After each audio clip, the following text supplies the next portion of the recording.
The open sea, its mystery and beauty have always been irresistible. But when the ocean turns, it shows no mercy.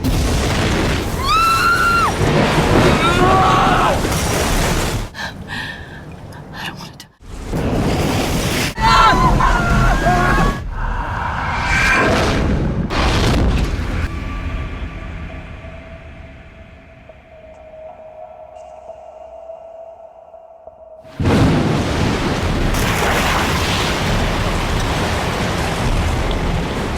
You don't think about dying, you don't think about drowning, you don't think about anything. You think about getting away from this boat that it's going under, and it's sinking in less than 2 minutes. It's just going down like a big rock.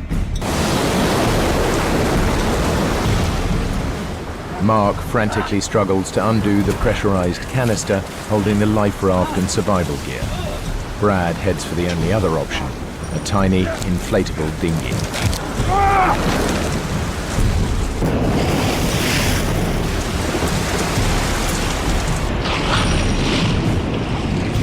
I swam after the dinghy, kicking off my sea boots and my foul weather bottoms, thinking, my dad's gonna kill me. I've just let his boots sink. And then thoughts of my mother and how horrified she was gonna be and how sad that when she learned that I had died there in the ocean.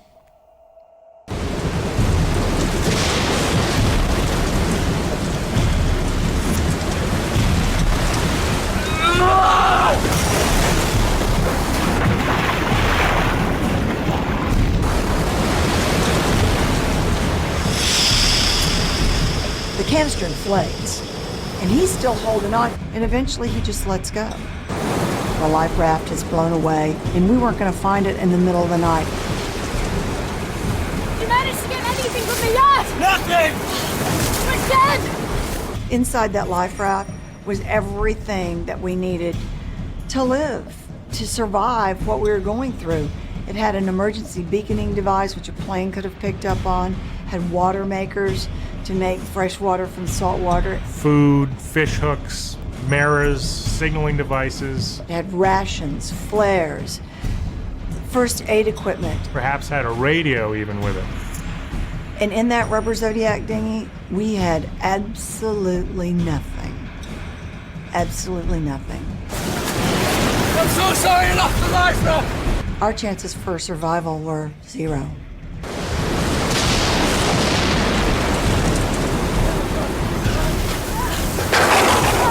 Where's Meg?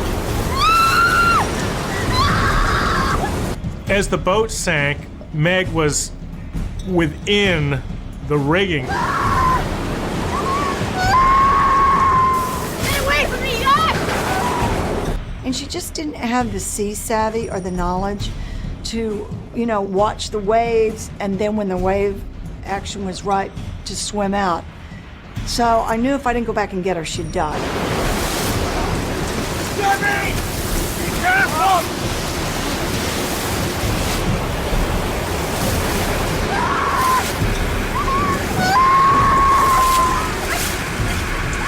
Hey, you gotta keep your head up, okay? Now!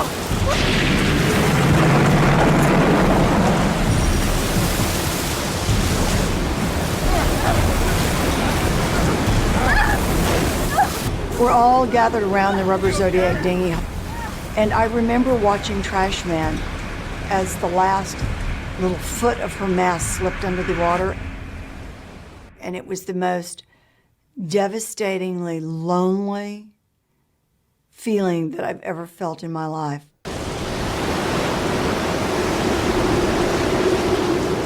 The trash bin went down in less than a minute. We're all gonna die! By not contacting the Coast Guard. We were now half an hour late for our radio call. They should have been on the way. Cavalry rushing in. All we needed to do was stay afloat, and they'd find us.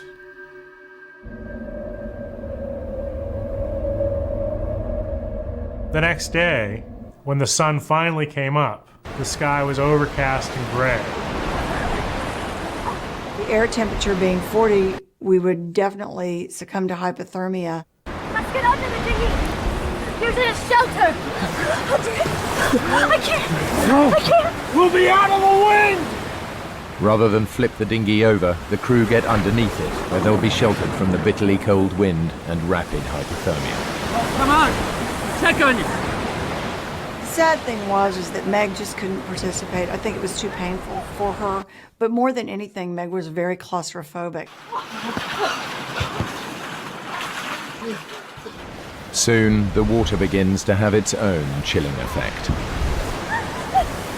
Okay, we gotta get out of the water. It's cooling us down. Give me a minute! We devised a system where we positioned our bodies suspended by a line that we'd rigged. Lie down next to me. You two, lie on top of us. By stacking ourselves like a bunch of fuel rods in a nuclear power plant or a bunch of logs in a fire, we were able to share our body heat and to keep ourselves warm. As the storm raged on, you could crawl up underneath the dinghy like that, and it was so quiet and so peaceful. It was so deceptive. It was almost luring you once again into that amniotic state.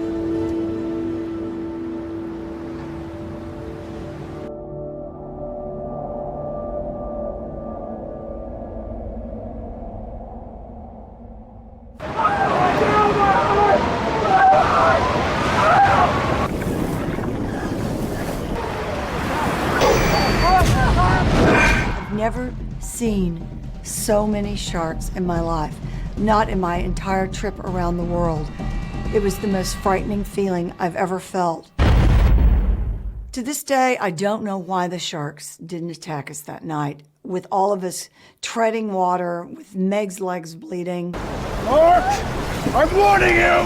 Do not hit a single shark with that! Are you out of your mind? What do you think's what? You're gonna calm them down? Give me that!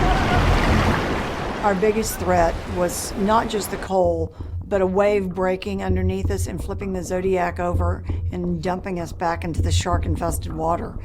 So what we had to do is devise a system to try to slow the little rubber Zodiac down. Hey, Debbie! Do you think maybe we can make a sea anchor out of this thing? Stabilize this tub?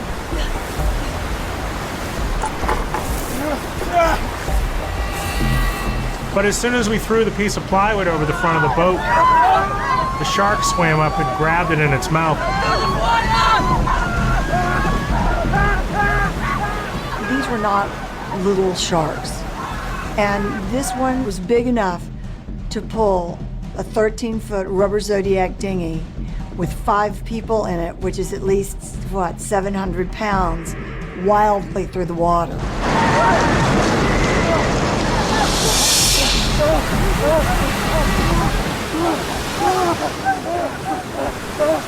By nightfall, the storms died down, but the sharks are still out there. The crew's hungry and thirsty, and the night air begins to freeze their wet bodies. It's night 2, and with night comes just that threat of not being able to make it through the night again. A light! A light! A light! Oh God, it's close. Paddle! At first, when you see the light, you just are so excited you can't stand yourself. They're coming to rescue you.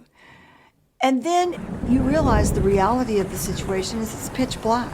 You're in the middle of the Atlantic Ocean, and nobody can see anything. If I can't make eye contact with someone on that ship, I'm not close enough, and I just think that paddling towards it is a huge waste of my energy, and I haven't eaten anything in 2 days, and I don't want to expend my energy when I'm freezing all the time to do this.